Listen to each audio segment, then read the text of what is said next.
last weekend, we saw a much different experience on the roads in the mountains than we did a week ago.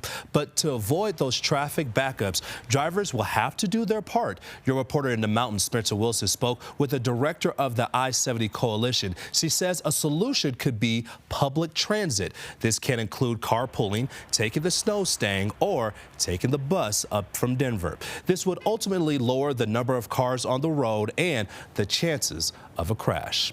Our First Alert's weather team is committed to providing you with the best forecast in all of Colorado. And to do that, they are constantly continuing their education in weather and climate. This week, Ashton Altieri is at Lake Tahoe, and I wish that you were there. You know, I was there with you, my man. But this is just a fantastic opportunity to be able to learn a little bit more, huh? Yeah, that's right. That's exactly right. So, Justin, I'm here for Operation Sierra Storm. It's a gathering of meteorologists from across the country. We're talking about weather. We're talking about climate and some of the latest trends and research when it comes to climate and climate change, and not just about climate change, but how we communicate that to our audience in Colorado and throughout the country. You can see beautiful Lake Tahoe behind me, 6,200 feet. This is the largest alpine lake in North America. Only the Great Lakes have more water than beautiful Lake Tahoe. I'm at the bottom of Heavenly Mountain Resort, which is owned by our own Vail Resorts in Colorado.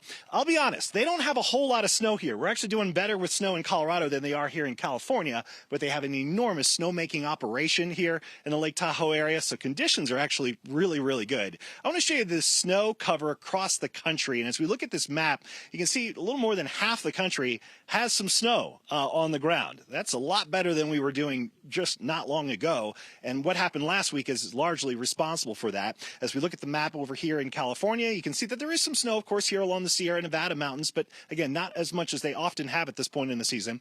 And as we zoom over to Colorado, you can see that much of our state does have snow on the ground, even though in the metro area, there's not much left. I mean, maybe a little bit on some grass in some areas, but of course, this week much drier than last week. Look at the snowpack change in our mountains.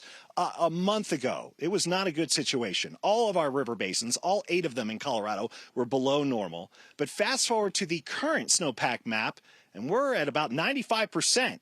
Compared to normal. So we're doing okay. We're doing so much better when it comes to snowpack. And of course, that's critically important in our state since so much of our water comes from the high country. So the better those snowpack numbers are now, the less likelihood we'll have to deal with drought and hopefully lower than usual wildfire chances later in the year. So I want to get over to Alex Leonard now for the forecast. Alex, I wish you were here with me as well. I wish both of you were here with me, but it's such a beautiful place. If you ever have an opportunity to come out here and visit Lake Tahoe, I highly recommend it. Plus, for a lot of folks in Colorado, your ski pass works at a lot of the mountains out here as well. Yeah, Ashton, thanks so much. I absolutely love Heavenly. It's such a fun place to ski and snowboard. Great when you're coming over and then you see the lake. It's just beautiful. So, yes, I am envious of you there. This view. I know. Yeah. Can't complain about that, right? Thanks so much, Ashton. We really appreciate it. Enjoy Tahoe for us here in Colorado.